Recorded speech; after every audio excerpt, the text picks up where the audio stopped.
30 pegawai imigrasi di Bandara Soekarno-Hatta dicopot dari jabatannya. Diduga, ini merupakan imbas kasus dugaan pemerasan warga Tiongkok. Pertanyaannya, seperti apa kronologi kejadiannya? Simak ulasannya dalam Voy hari ini.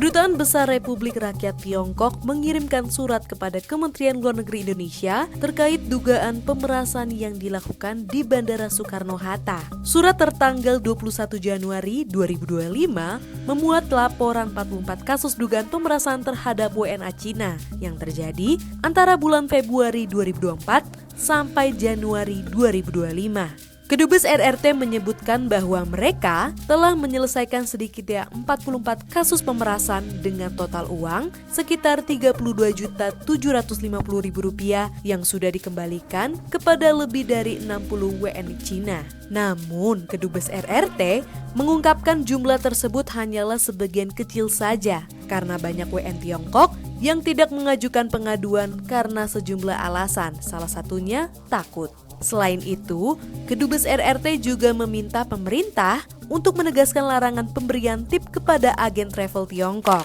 Kedubes RRT juga meminta agar tulisan larangan memberi tip dan lapor jika terjadi pemerasan ditempel di tempat pemeriksaan imigrasi. Buntut kejadian ini, sekitar 30 pejabat imigrasi langsung diperiksa oleh internal Kementerian Imigrasi dan Pemasyarakatan atau Kemen-IMI-PAS. Kemen-IMI-PAS akhirnya mencopot sekitar 30 pejabat imigrasi Bandara Suta. Kemen-IMI-PAS mengapresiasi laporan Kedubes RRT. Tanpa laporan tersebut, Kemen-IMI-PAS mengaku tak akan tahu adanya praktik pungutan liar atau pemerasan tersebut. Kalau nggak diinformasikan Kedubes RRT, kami kan nggak tahu. Dengan begini, kami bersyukur, kata Menteri Imigrasi dan Pemasyarakatan Agus Adrianto. Tanpa tunggu lama dapat kami ambil langkah perbaikan. Dan ini menjadi peringatan untuk jajaran unit pelayanan agar amanah dan tak ceroboh dalam menjalankan tugasnya, kata Menteri Imigrasi dan Pemasyarakatan Agus Adrianto. Kasus ini pertama kali dihembuskan ke publik oleh pegiat anti korupsi Emerson Yunto. Dia mengunggah surat kedubes Cina tersebut dengan harapan pemerintah Indonesia bisa tegas menangani kasus pungutan liar oleh petugas imigrasi. Menurutnya, pungli atau pemerasan termasuk praktik KKN atau korupsi, kolusi, dan nepotisme. Kasus dugaan pemerasan WNI Tiongkok oleh petugas imigrasi ini terungkap tak lama setelah viral video turis Tiongkok yang selipkan uang 500.000 di paspornya.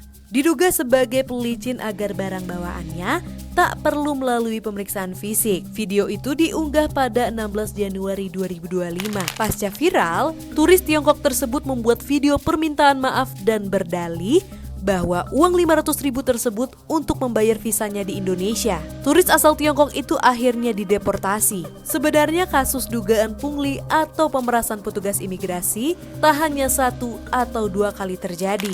Pada November 2023 lalu, Kejaksaan Tinggi Bali menahan 5 petugas imigrasi Bandara I Gusti Ngurah Rai yang diduga menjual layanan prioritas keimigrasian atau fast track kepada WNA. Padahal, layanan tersebut gratis dan hanya diberikan kepada kelompok masyarakat tertentu. Pertanyaannya, apa yang harus dilakukan untuk memberantas tindakan pemerasan atau pungli tersebut? Saya menunggu tindakan Presiden yang dalam pidato kemenangan dan juga pidato pelantikannya mengatakan untuk memberantas korupsi. Ini salah satu cara korupsi yang ditindak karena ada teguran dari bangsa lain. Soal dengan imigrasi bukan hal baru, sudah puluhan tahun itu dilakukan. Ya, hilang tenggelam karena memang tidak ada tindakan yang tegas. Saya berharap ini tidak saja hanya dinonaktifkan, tapi diberhentikan dan dikenakan tindak pidana. Karena itu sudah memeras, sebuah tindakan yang memalukan, dan kalau ini tidak dilakukan seperti saya sarankan, saya khawatir besok, bulan depan, atau minggu depan akan terjadi kembali. Itulah bangsa kita. Jadi jangan heran kalau semua dipungut, dikorupsi, dirampas, ya itulah bangsa kita. Cuma mencopot paling memindahkan. Kalau cuma dipindahkan ke desk lain atau ke perwakilan lain, percuma. Dia harus dipecat sebagai PNS dan dikenakan hukuman pidana. Karena itu kriminal itu. Dan kalau itu tidak dilakukan, tidak akan ada efek jerah. percuma saja, paling anget-anget tai ayam saja, nanti bulan depan ada lagi, kalau nggak ketahuan ya terus. Nggak ada pengaruhnya buat kita, karena orang korupsi sudah merata, dari level bawah sampai level atas. Jadi tulisan itu hanya slogan, yang penting tindakan. Jadi saya minta pada Pak Menteri Imigrasi, beliau adalah perwira tinggi polisi, ya berhentikan dari PNS dan melakukan tindak pidana supaya kapok, kalau enggak pasti akan ada lagi. Dan tidak hanya di Jakarta, di pelabuhan-pelabuhan udara, di pelabuhan laut, di mana-mana itu nanti akan merajalela. Karena ini sudah hal yang lama terjadi. Preventifnya ya kalau tidak ada penegakan hukum yang tegas, orang nggak akan takut, karena kan itu jumlah uangnya besar. Zaman dulu sudah dihilangkan dengan cara dulu meja imigrasi itu rendah, ya kan, sehingga kelihatan kalau orang ngasih duit biasanya diselipkan di paspor, terus ditinggikan mejanya oleh petugas bandara, terus dikasih CCTV di belakangnya, CCTV-nya digeser-geser, dia marah karena mejanya karena mejanya direndahkan, minta ditinggikan. Kalau ditinggikan nggak kelihatan orang nyelipin duit di paspor. Nah itulah sudah lama terjadi. Jadi kalau preventifnya nggak ada cara lagi, ya sudah berhentikan dan kenakan tindakan pidana. Biar kawan-kawannya tahu bahwa itu pekerjaan kotor yang tidak boleh diulangi lagi. Memalukan. Ya harusnya kalau mencari itu, kan ada CCTV-nya, dilihat aja. Orang itu pekerjaan bertahun-tahun, itu warisan.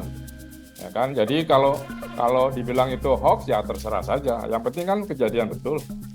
Makanya ada hukuman sehingga tidak terulang lagi. Hukumannya harus tegas, pecat dari PNS dan pidanakan. Selesai. Nah kita lihat kalau masih nanti korupsi lagi, ya memang bangsa ini tidak bisa berubah. Ini bangsa terkutuk gitu kan. Viralnya kasus ini menunjukkan bahwa budaya korupsi di Indonesia sudah mengakar dan menyebar ke segala instansi. Pertanyaannya, apa yang bisa kita lakukan untuk menghapus budaya korupsi ini?